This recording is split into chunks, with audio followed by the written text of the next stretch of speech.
Now, as a teenager, I remember walking along the same street in downtown Belleville, Ontario, when I came across something being displayed in a storefront window, which caused me to stop. But more than just stopped, it caused a major rethink in a certain area of my Christian life. So, what was being displayed? Well, it was a book called Inner Healing Through Forgiveness. Okay, so what, you might be thinking?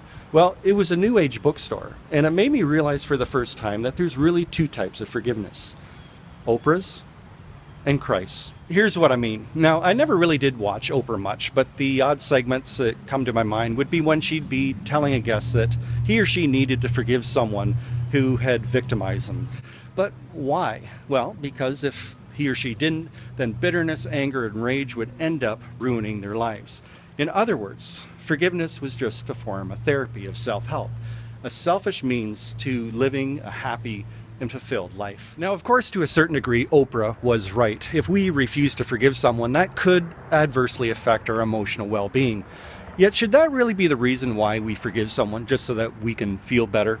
Jesus talked a lot about forgiveness. It was really one of his core teachings. Yet never once did Jesus ever advocate forgiveness as some form of self-help therapy. Forgiveness was always seen in the context that we forgive others because God has forgiven us. Jesus told a parable of a king who forgave the debt of a servant that totaled several $100 million. Yet upon leaving the king's presence, this same servant bumped into a fellow servant who only owed him several $1,000s, and yet he refused to forgive that servant's debt, and in fact had the man thrown into debtor's prison until he paid it back.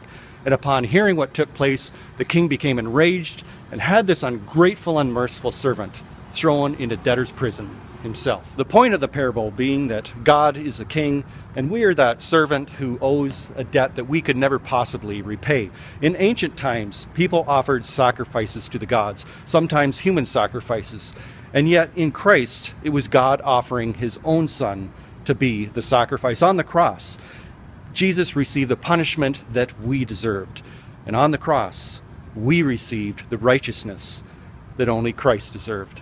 So the underlying principle of what Jesus taught about forgiveness was that the more we realize how sinful our human hearts are, the more we realize how much God has forgiven us. And the more we realize how much God has forgiven us, the more we realize how much we should forgive those who sin against us. Unfortunately, over the past several decades, the church, all in the name of being relevant to our narcissistic culture, has largely abandoned preaching about sin. Instead, this happy, clappy, feel good, I'm okay, you're okay gospel is preached instead. And as a result, the church itself is no longer able to distinguish the difference between Oprah's forgiveness and Christ's.